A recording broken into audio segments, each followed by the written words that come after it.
thoughts on the weekend split after, kind of digesting it all? Yeah, I'm really happy that we were able to knock off Davenport. That was a match that we were out for revenge, so to speak, in. We had a kind of iffy showing against them the first time at their place. So we were really seeking revenge on that one. Obviously very happy with the win. We played solid for 5 sets and, it was just an absolute battle. So I'm really proud of our team for pulling that one out. We were particularly strong in the 5th and we pretty much found another gear defensively, kept the balloon off the ground for a while, long enough to get that win. So that was nice. Ferris, we came out okay. We seemed a little clammed up at times, and that happens not just, particular to this year. This happens a lot against, really top teams in our conference. We even felt it in, the, so to speak, glory days when we were in the NCAA tournament all the time.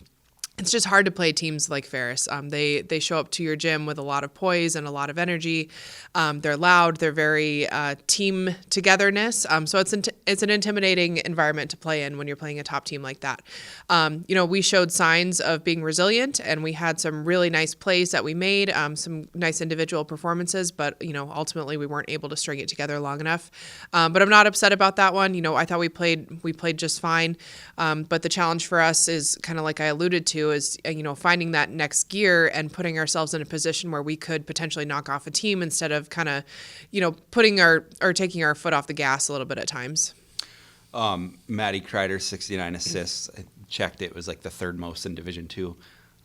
What'd you see out of that performance? Have you individually ever had a performance like that? Oh gosh, I'd have to go back in the record books. I don't know. I'm super proud of Maddie Kreider. I've said it in previous interviews, but she shows up every day, ready to work really hard. She's got a lot of leadership qualities, and she's only a first year. So it's really promising that, we've got a person like her on the roster.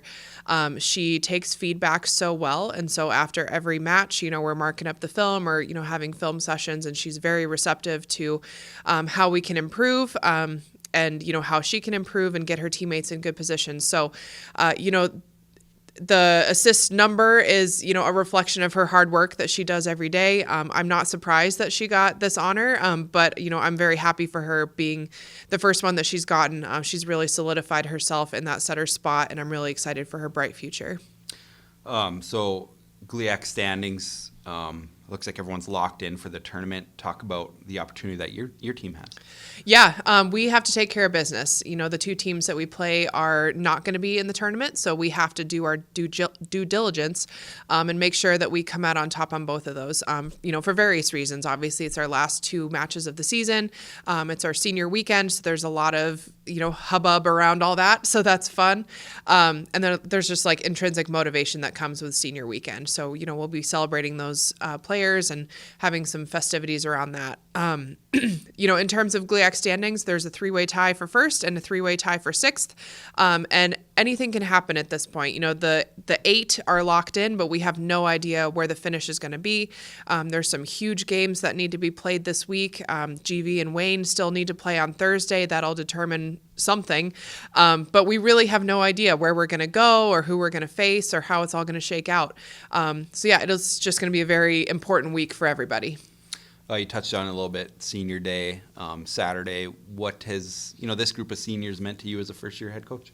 Yeah, this group of seniors is a little bit of a mixed bag. So I was here for Brooke and McKenna's freshman year and then took my couple years off. So I've coached them before.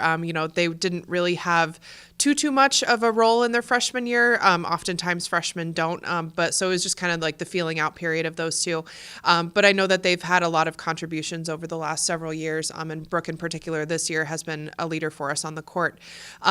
And then Avery, I recruited her in high school a little bit. It was around COVID, so it was kind of spotty. It was kind of a weird time. And then she ended up committing somewhere else. And then, Matt picked her up later on. So it was kind of exciting to have a full circle moment there. Similar thing with Elena. I had talked to her in high school as well. She decided to stay a little closer to home for her first school and then ends up here too. So that's cool. And then Julia being a newcomer, she's provided a lot, both in terms of play and leadership. So, you could just kind of go through all the roster of the seniors. Everyone's got a different path and a different story and different ways that they've contributed. But yeah, we're definitely going to miss them. They're a really solid group, and I hope that we play well, and they play well too. In this final homestand. Coach, what's the message of the team with all that can happen this weekend? 2 games back at home, senior weekend, so there's added pressure because you want to play well. 2 wins puts you, in a position to move up. What do you tell them? What's the priority headed in this weekend? Yeah, we're keeping it simple this week. Everything from how we play, when we go back and watch our defense and our preparation, our attacking, and, the nitty gritty details. So we're keeping it simple there. And then we're keeping it simple with the big picture. We have zero control as to how the rest of the GLIAC are going to finish up. But the things we can control are playing well on our side and taking care of business against the 2 opponents that are on our schedule. So we're just going to keep it very simple, very narrow-minded, and let the chips fall where they may. You played Saginaw and Lake State back early October, so it's been a little bit. Does preparation change because their team probably looks a little bit different with all the passing in the game? Yeah, and our team looks different too. That was a portion of the season where we were really mixing people in and out.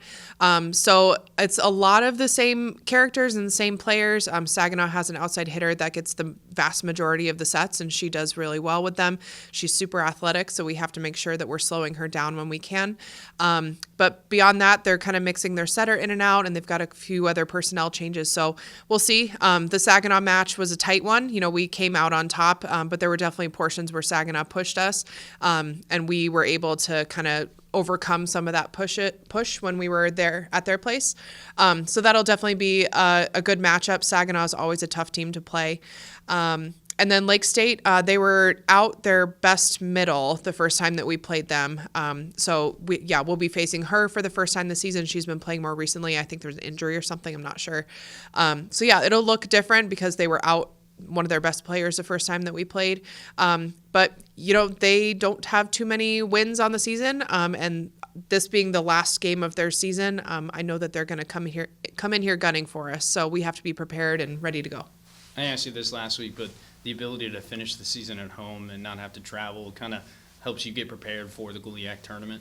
Yep. Like I said, we have no idea where we're going to go or for how long. So, we always pack a huge bag and be prepared to be gone from, Tuesday afternoon all the way through Sunday late night, because Sunday is the GLIAC championship and you never know what's going to happen. So we're keeping an open mind and we're just going to pay attention to the things that we can control and the little things that are right ahead of us. But yeah, it's going to be a wild week. We have no idea how things are going to shake out, but we're going to be glued to Flow Sports for all that stuff.